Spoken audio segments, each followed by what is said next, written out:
Welcome. This is my first ever video recording for my blog, or I guess vlog, video blog now, for theater class.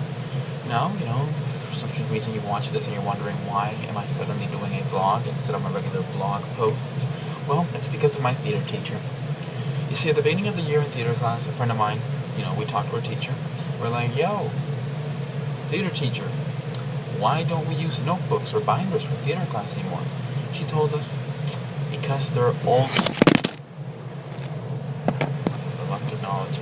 Because they're old school. They're not as good as blogs, so we're changing to blogs now. Then, us being the diligent and responsible students that we are, we asked, well, why are they so bad? Why can't we use old school? What's so good about new school? And she says, well, blogs can have media. They can support videos, images, audio notes, whatever, what have you, I don't know. So I'm going to take advantage of that once and for all. I'm going to upload a recording of myself. Of course, it may not work. I'm having difficulties all day. It's about my fifth attempt at this. It's starting to piss me off a little bit, but whatever. So since we came back from December break in theater class, all we've really been doing is just focus on the IB showcases. We haven't learned any new types of theater, nothing like that. No. We've just been working on the showcases. What is the IB showcase? Some of you might be asking. Well, it's an assessment that the IB theater senior students have to do, and basically they have to put up their own show. It's one of the requirements for them to pass the class. And there's 3 groups of two directors this year. So there's 3 plays, which all come together to create the IB showcase. And I've been,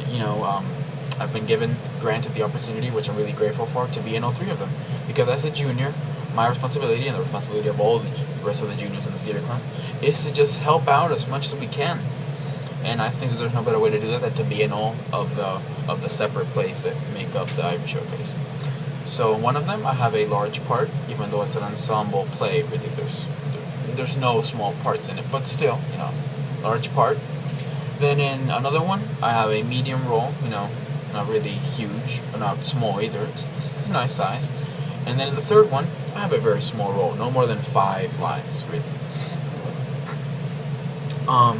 So, let's get down to it. Let's get down to the brass tacks, Jack. Let's talk about my big part, which is in the play named Tus amigos nunca te harán daño. It's a Peruvian play, as you may tell by the Spanish title, and it's about a group of 6 friends, 3 girls, 3 boys. And one of the boys, Mario, wants to become a priest. Go off to church with a bunch of other priest guys and, seclude himself from regular civilization. So, I'm his best friend, and I'm hosting his goodbye party with our group of friends. I'm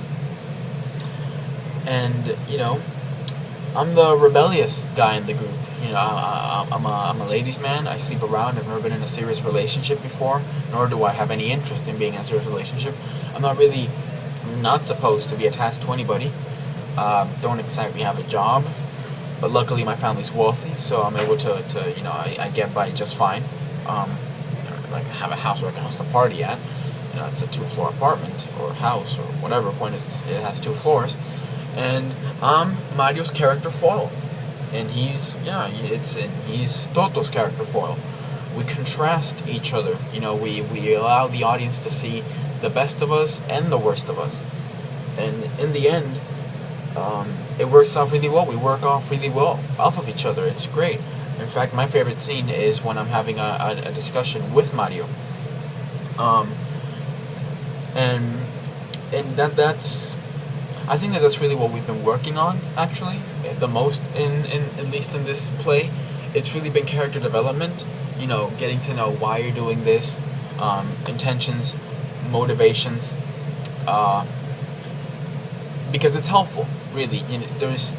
When putting up a play, I think that's something that that an actor, has to do, is really get to know your character, for various reasons. In a worst case scenario, you've got the fact that you might have to improvise, and for successful improvising, when there is a script provided, not only is it to know the script, to know what you're doing on stage. But also, if you know your character, improvising will always and suddenly become so much easier. So just as a worst case scenario, knowing your character is always helpful because it'll help you improvise. And then also, it's essential, you know. And there's many ways to get to know your character. You know, there's Methodists, which, you know, I guess in my case, the actor would become a ladies' man for a couple of weeks, maybe even more, you know, to really get to know the character. And then there's just, what I always try to do is that I try to find things that I have, you know, in common with the character. That way I can link myself to him. And it's surprising what you can find out. And it'll really make you enjoy your interpretation and having the task to interpret this character. So that's what I do, and I love doing it. I love the way that I get into character. So we've worked on character development, which is crucial for this play, especially because there's so many intertwined, I don't know, secrets and connections between these characters. Like the one girl that I have liked, that I could consider being in a relationship, is the girlfriend of the other boy in the group. And I eventually sleep with her that night because she's in a bad moment, in a bad place in her relationship, and it's crazy. And then it turns out that one of the girls in the group is pregnant with my baby, but she thinks that she's praying that it's Mario's baby because she did have sex with Mario, and she wants, you know, the dad of her baby to be a decent man, not me.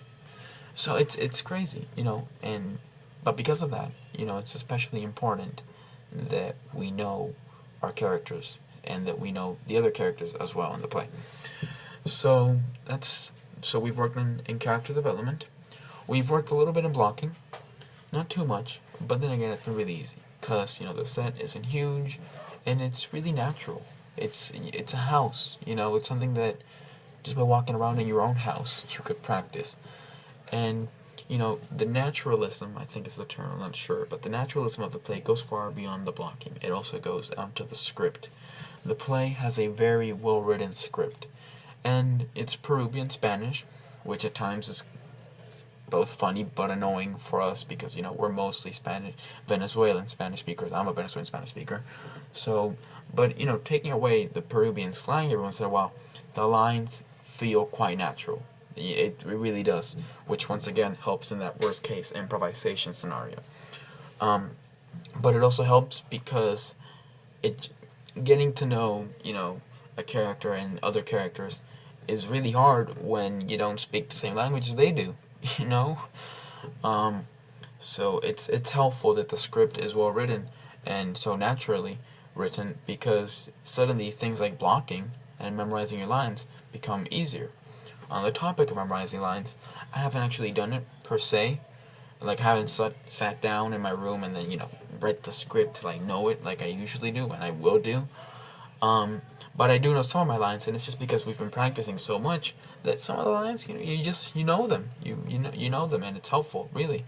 Because when I do eventually sit down and just read the lines and I know them, it'll make my job much easier. So rehearsals have been really good. We've been doing a lot of exercises. We did this one where you have to sustain a conversation with somebody else in the cast while the both of you are in character. So, like, I had to talk with Mario or Toto, but we couldn't talk about things in the play, you know. So once again, character development, getting to know your character beyond just the mere facts that the audience will see. Because, you know, even though it may not make a huge difference, it will help you to know your character in an in-depth manner. We've also done exercises like park bench. You know, we have to try to take somebody out of a park bench so you can sit on it, which really just helps you really get down and perfect your objectives and your motivation. And obviously, you know, they're not going to be like the motivations and objectives that my character has in the play obviously aren't going to be the same ones that I have when I'm playing park bench. But park bench allows, you know, at least me as an actor, to really simplify the task of finding my objective and my motivation. And once that becomes an easier task, the task of actually doing it for a real character in a real play also becomes easier. So it's really, we've done really helpful exercises. So rehearsals for Tus Amigos Nunca Te Harán Daño have been going really well.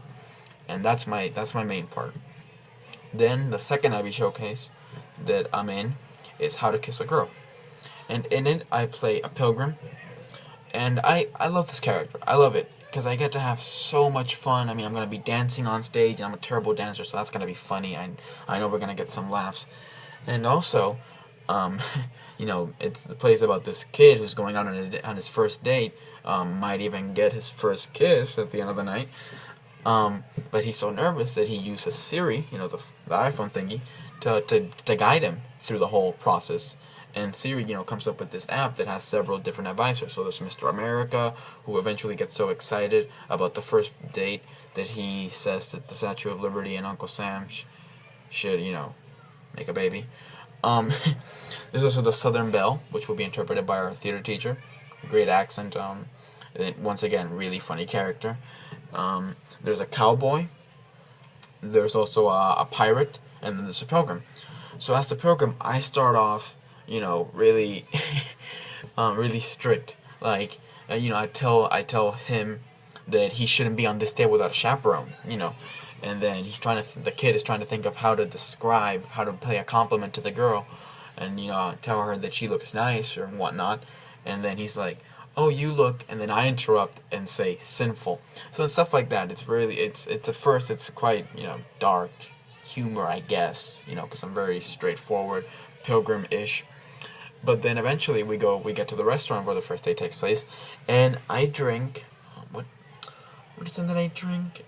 Passion fruit juice, and apparently they don't have passion fruit juice in Salem, so I start going all crazy and I have this hilarious line where I'm talking about how pretty the girl looks. I'm saying that she's really hot and she doesn't need to be burned at the stake because she is working it. Hey, you go, girl. And I get a little bit gay or homosexual-ish after drinking the passion fruit juice, because it awakened feelings inside me that I haven't really known since I've been locked in Salem with a bunch of other dudes, a bunch of other pilgrims, and I guess that makes us homosexuals in the inside. So that'll be fun. Second time that I interpret a homosexual in a school play. Never really gets easier, but it's really fun. It's a fun task, because a lot of people, for a lot of people, I guess it's a taboo, but it's super fun. Getting to know a character that has such a drastic change is something that it's really fun as an actor, because who wants to be a flat, plain character? That's not fun. And then in the third play that I'm in, which is a parody of Romeo and Juliet, it's called Drop Dead Juliet. Basically, the characters of William Shakespeare's Romeo and Juliet come to life, and Juliet being like their leader, and she says that she's tired of always dying and killing herself at the end of the play, and she wants to change the play. She wants to make it feminist. Every role has to be a girl, except for like the main guys, such as Paris and Romeo. And I'm Friar Lawrence, who eventually becomes Sister Lawrence. And once again, a really fun character. I developed this poison, which is going to kill Romeo. That way the play can actually occur like it's supposed to. And then, the point is that I also want to give it to Juliet. But eventually Juliet catches my lie, because I told her that it's not poison. That it's just something to make, that it's something that'll kill her, but then she'll revive. That way Paris will think she's dead and she won't have to marry Paris. So it's a really funny, surrealistic play. And those are the 3 plays that I've been in. We've worked on character development, blocking, not really memorizing yet, and it's been great fun. So yeah, hopefully I'll be able to get this on my blog. Let's go technology. Teamwork makes the dream work.